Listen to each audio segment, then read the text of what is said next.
Инфлуенсерот и редовен критичар Божидар Божиновски ја разоткри целата провладина пропагандистичка машинерија откако самиот се најде на удар на ботовите и лажните профили на социјалните мрежи.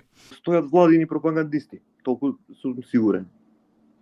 Дали лично имат желба да се светат и да кажат нешто или до толку сум сигурен. Не ви спомнувал сега со име и со презиме затоа што беа спомнати и ги знам барем дел од тие притисоци што ги вршеле кај што сум работел и приватно сум имал прилично поздрави преку моите.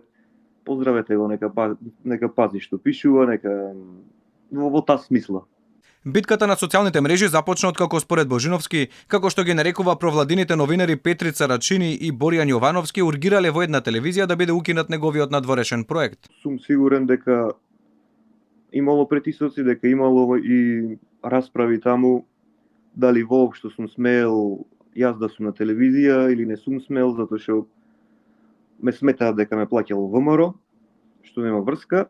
Демант пристигна од Јовановски и од Сарачини, кој побара и јавно извинување, но добија поинаков одговор од Божиновски, кој на Сарачини му порача дека се представува како борец за слобода, со таква слобода што може само Заев и Ковачевски да се во право. И тука, како што вели Божиновски, му пукнал филмот и одлучил повеќе да не седи со вкрстени раце, туку да ја искористи својата влијателност на социјалните мрежи да возврати на секој удар што му го нанесуваат, како што ги нарекува мекотелите на власта.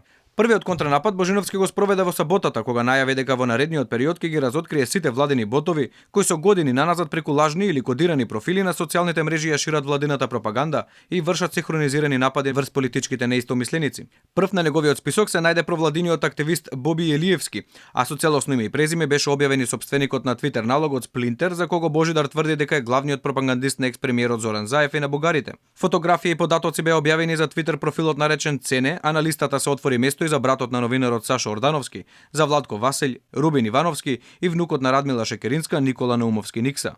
Ваквиот негов потек дополнително ги разлути ботовите. Веројатно под наредба, сите во исто време синхронизирано тргна во дополнителна дискредитација на Божидар. Па така веќе цели 2 дена на социјалните мрежи без престан го обвинуваат Божиновски дека бил алкохоличар, бидејќи како што аргументираат, на секоја втора фотографија на Facebook позирал со пиво во раката. Божидар засега го има деактивирано својот Facebook профил, за како што вели да се смири рајата.